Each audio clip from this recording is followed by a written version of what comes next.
Kumuha ang lalaki ng isang dakot ng gintong buhangin at isinubo sa kanyang bibig. Sa mukha niya ay may paghihirap at kawalan ng pag-asa dahil 7 araw na siyang hindi kumakain. Sino ang mag-aakala na hindi nagtagal pagkatapos nito, noong 2064? Ang buong mundo ay naging disyerto dahil sa digmaang nuklear.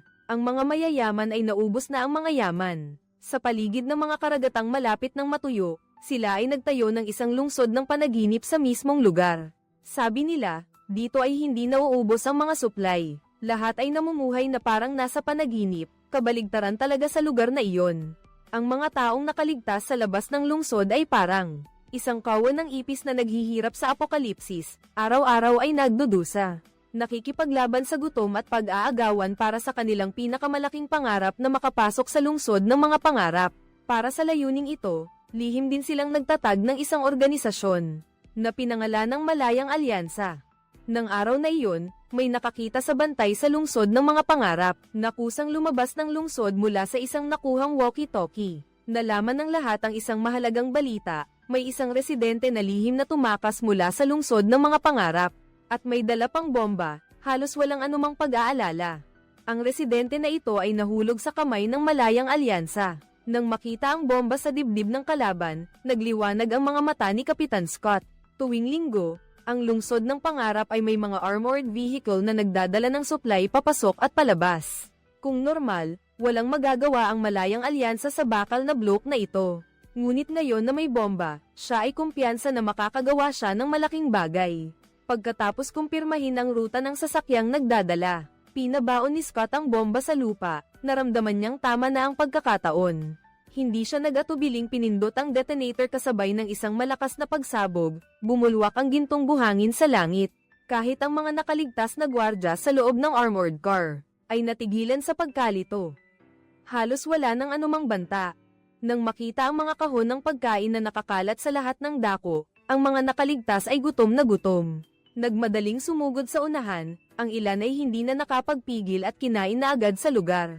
Ang mga mandirigma ng Malayang Alyansa ay nagdeklara na ang kanilang responsibilidad ay tiyakin na ang lahat ng nakaligtas ay mabubusog, at balang araw ay aagawin pa nila ang buong Dream City. Sa sandaling iyon, mabilis na napansin ni Scott na may bomba na nakahalo sa pagkain, na may timer. Agad niyang binalaan ang lahat na tumakas. Sayang, isang hakbang pa ang layo ng lahat, sumiklab ang apoy sa langit. Kawawa ang mga nakaligtas na nagbayad ng kanilang buhay para sa isang kagat. Buti na lang at mabilis tumakbo si Scott, kung hindi, doon din siya makikita. Pinipigilan ng sakit, bumalik sila sa simbahan, na siyang isa sa mga kuta ng Malayang Alyansa. Ang batang tumakas mula sa lungsod ng panaginip ay nagngangalangkan. Nakahanap muli si Scott ng bagong halaga mula sa kanya. Kung nakatakas ka na sa lungsod ng pangarap, may paraan din kaya para makapasok ng palihim. Gayunpaman, bago pa man makasagot si Kan, isang grupo ng mga gwardya ng lungsod ng pangarap ang sumugod. Sa isang iglap, lahat ay natakot at nagkagulo sa pagtakas. Sinamantala rin ito ni Kan para umalis sa simbahan. Hinabol siya ni Scott ng mahigpit, at hindi na malaya ni Scott na nakarating na sila sa isang abandonadong lugar. Hindi inaasahan, biglang sumabog ang pader ng bahay, at siya ay nawala ng malay dahil sa tindi ng pagyanig. Nang magising si Scott, hindi na niya alam kung saan nagpunta si Kan. Sa tabi niya ay may lumitaw na isang pulubi nang hindi niya namamalayan. Nakiusap siya kay Scott na bigyan ng pagkain ang kanyang anak, ngunit si Scott ay nataranta at nanlaki ang mga mata dahil narating na sila ng mga bantay ng lungsod sa panaginip. Nagmadali siyang nagtago sa balkonahe, ngunit ang lalaki ay hindi tumakas. Sa halip, sa kanyang kawalan ng pag-asa, lumuhad siya sa lupa at nakiusap sa mga bantay para sa tulong. Pakiusap, magkaawa at iligtas ninyo ang aking anak, ngunit ang tanging nakuha niya ay isang malamig na bala. Si Scott ay kinabahan at sinamantala ang pagkakataon upang makatakas sa katabing silid. Sa mga nakaraang araw, halos wala pa siyang nakakain. Sobrang gutom, hindi inaasahang may isang babae ring tumakbo para agawin ang pagkain. Sa pagkakataong ito, hindi na inisip ni Scott ang moralidad. Nag-agawan silang dalawa sa pagbubukas ng mga metal na kahon sa estante. Sayang, wala ring pagkain sa loob. Para makuha ang huling kahon, diretsong kinuha ni Scott ang stun gun. At pinatamaan ang nakakaistorbong babae hanggang sa mawalan ng malay. Eksakto namang may ingay sa labas, kaya sa likas na reaksyon, Nagtago siya sa pinakamalapit na aparador. Sa siwang ng pinto, malinaw niyang nakita ang mga gwardya na nakangisi. Ang huling babae ay direkta nilang hinayla palabas. Nagdilim ang tingin ni Scott, ito ay India. Ang kahihinatnan ng babae ay madaling hulaan, pinaghirapan nilang makuha, ngunit wala ring napala, lihim siyang nagmura sa isip. Biglang may narinig si Scott na tawag mula sa walkie-talkie sa lupa. Bahagyang narinig niya ang tatlong salitang safe house. Agad niyang napagtanto na ito marahil ang iniwan ng babae, kaya't mabilis niyang kinuha ang walkie-talkie para makinig, tila nag-aalala ang kausap tungkol sa babaeng kinaladkad. Direktang sinabi ni Scott na sasabihin niya ang kinaroroonan ng babae kapag nakarating sila sa safe house. Sa ganoong paraan, sinundan niya ang direksyon ng radyo patungo sa isang inabandonang paaralan. Ngunit pagkatapos maghanap sa paligid, wala siyang nakitang ligtas na bahay. Nang isipin ni Scott na siya ay naloko, dahan-dahang bumukas ang takip ng bunker sa lupa. Isang pasukan pababa sa ilalim ng lupa ang lumitaw. Biglang umalingaw-ngaw ang putok ng baril mula sa lahat ng direksyon. Wala na siyang ibang pagpipilian kundi ang mabilis na pumasok sa daanan sa harap niya. Sinundan niya ang hagdan pababa sa mas mababang palapag. Muli siyang dumaan sa isang mabigat at mahabang pintuang bakal. Sa harap niya, may lumitaw na isang figure na humiling sa kanya na ibigay ang lahat ng kanyang gamit. Kahit ang damit ay hindi pinayagang magkaroon ng kahit isang piraso. Si Scott ay nag-alinlangan ngunit sumunod pa rin. Biglang may damaloy na malinis na tubig sa kanyang ulo. Ito ang napakahalagang yaman sa mundong. Pagkatapos ng apocalypse, dahan-dahang ipinikit ni Scott ang kanyang mga mata. Sabik na tinatamasa ang buhay na daloy ng tubig na ito. Sa susunod na segundo, huminto ang tubig at dahan-dahang bumukas ang salamin na pinto. Ang may-ari ng ligtas na bahay ay sa wakas nagpakita. Ang pangalan niya ay Tom. Ang dahilan kung bakit niya pinapaliguan si Scott ay dahil ayaw niyang madumihan ng kabilang partido ang kanyang ligtas na bahay. Paul ay paulit-ulit na nagtanong kung nasaan ang kasama niya. Ngunit hindi sumagot si Scott at dahan-dahang kinuha ang kahon na bakal sa mesa. Hindi tulad ng mga nakaraang pagkakataon, ang kahon na ito ay puno ng malalaking piraso ng karne.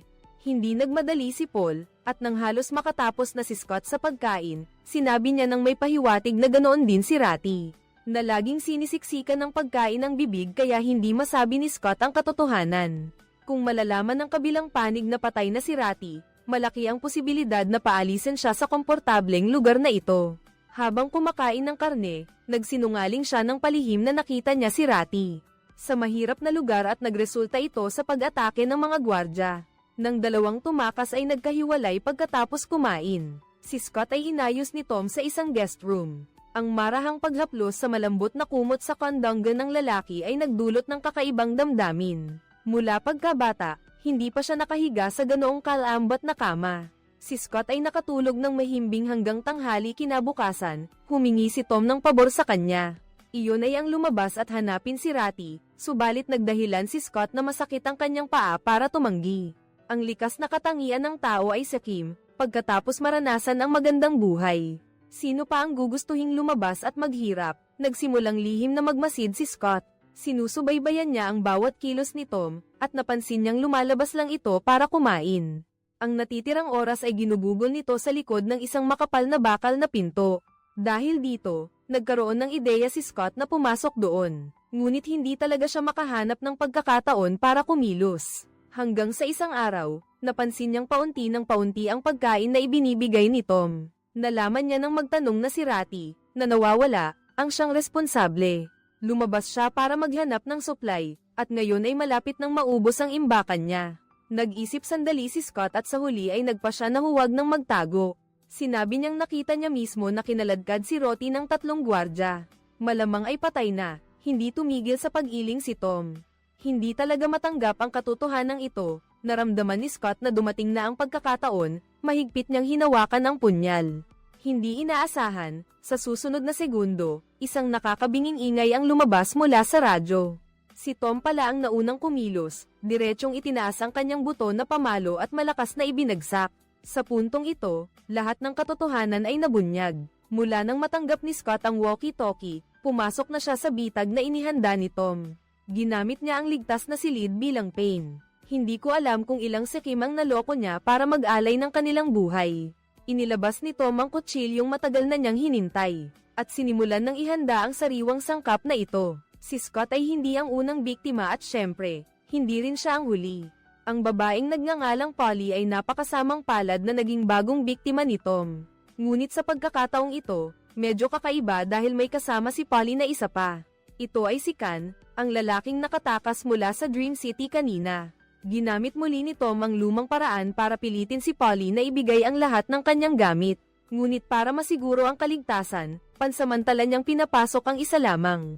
At inutusan siyang patayin si Kan sa lahat ng paraan. Dahil hindi naman kayang suportahan ng mga supply sa ligtas na bahay ang ganoong karaming tao. Ngunit mariing tumutol si Polly.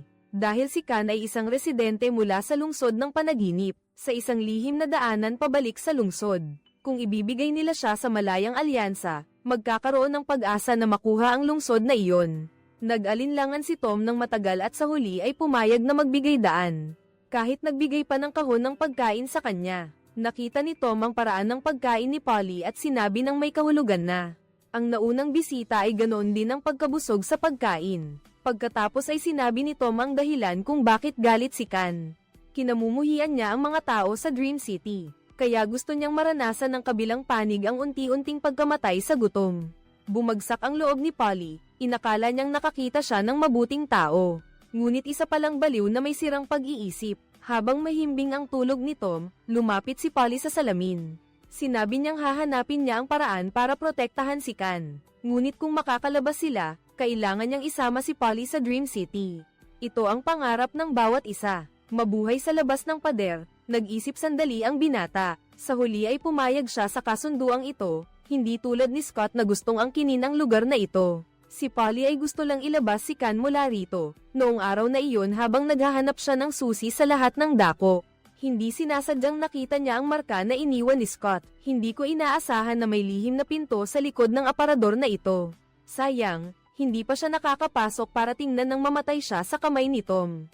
Polly, na may kaba, ay pumasok sa madilim na lagusan. At natuklasan na ito pala ang silid tulugan ni Tom, at siya ay mahimbing na natutulog sa sahig. Ang babae, bagamat natatakot, ay ayaw ding palampasin ang pagkakataong ito.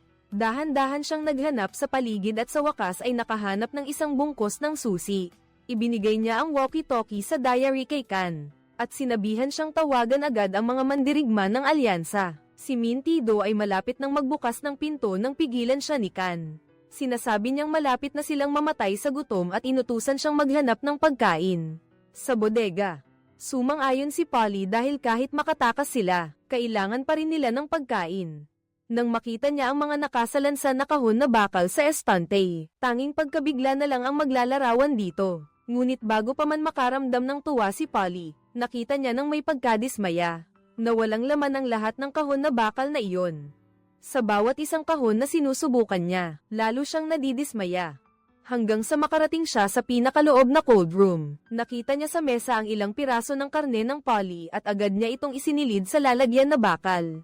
Ngunit nang lumingon siya, nakita niya ng may pagkamangha. Sa loob ng isang plastic bag ay may nakalagay na katawan ng tao. Naalala niya ang karne na kinain niya kanina at bigla siyang nasusukan ng matindi. Nang matakot siyang tumakbo palabas ng bodega, nakasalubong niya si Tom na galit na galit.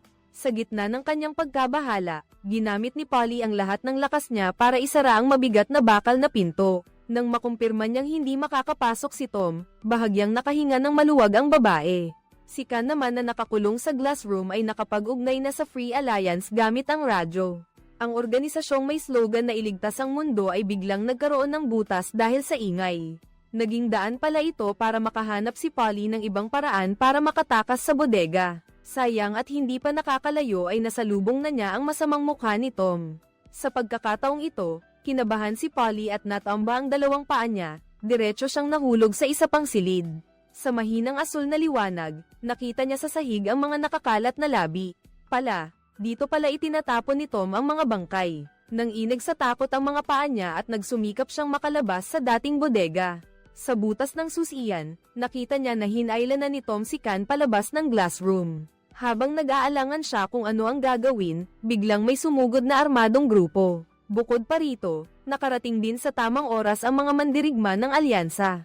Nang makita ni Polly ang kanyang tagapagligtas, agad niyang isinabi ang pagkakakilanlan ni Kan, at sinabing naitala niya ang lihim na daanan. papunta sa lungsod sa kanyang talaarawan. Ngunit hindi inaasahan, pagkatapos marinig ang lahat, inutusan ng lalaking pinuno ang kanyang mga tauhan na harapin sila. Nakita ni Kan ang hindi makapaniwalang tingin ni Polly, at tumawa ng masama ang pinuno at sinabi, ang mga nakaligtas ay kailangan lang magkaroon ng pagnanais na makarating sa lungsod ng kanilang pangarap. Kung matutupad ang pangarap, sino pa ang gugustuhing sumali sa malayang alyansa? Sa sandaling iyon, tuluyang gumuho ang paniniwala ni Polly. Hindi niya inakala na ang tinatawag na malayang alyansa ay mga masasamang tao lamang na nagtatago sa likod ng katarungan. Wala silang kailanman inisip na iligtas ang mundo. Gusto lang nilang gamitin ang ilusyon ng magandang kinabukasan para kontrolin ang mga kawawang nakaligtas. Habang nagpupumiglas, aksidenteng nakuha ni Polly ang electric shock device na iniwan ni Scott. Direkta niyang pinatumba ang pinuno at pagkatapos ay hindi nakalimutang ibagsak ng malakas ang libro. Ang ganitong uri ng tao ay talagang hindi karapat-dapat mabuhay sa mundo. Kahit na ang mundong ito ay matagal nang nabubulok, nang maingat na lumabas si Polly sa silid. Si Tom ay nakagawa na ng kontra-atake at napatay ang lahat ng natitirang malayang mandirigma. Gayunpaman, siya mismo ay malubhang nasugatan. Malinaw na hindi na siya magtatagal pa. Bago siya mamatay, nakiusap si Tom kay Polly na ingatan ng mabuti ang ligtas na bahay na ito. Ang pagkain sa ilalim ng lupa ay sapat na para tumagal ng ilang buwan. Sa katunayan, mula pa sa simula ay hindi niya pinahalagahan ang tinatawag na malayang alyansa. Hindi ko rin akalain na magiging kasing ganda ng inaasahan ko ang syudad sa panaginip. Baka itong ligtas na tahanan ang tunay na mapayapang lugar, na para sa sangkatauhan, ngunit paano magiging kontento si Polly? Ang talaarawan sa kamay niya ay nagtatala ng lihim na daan. Para makapasok sa syudad sa panaginip, ito ang pinakamalaking pangarap niya sa buhay na ito. Sa huli, sinundan pa rin niya ang mga direksyon sa talaarawan. At nakarating sa loob ng matayog na pader na matagal na niyang pinapangarap, bagaman mukhang marangya at kahanga-hanga doon.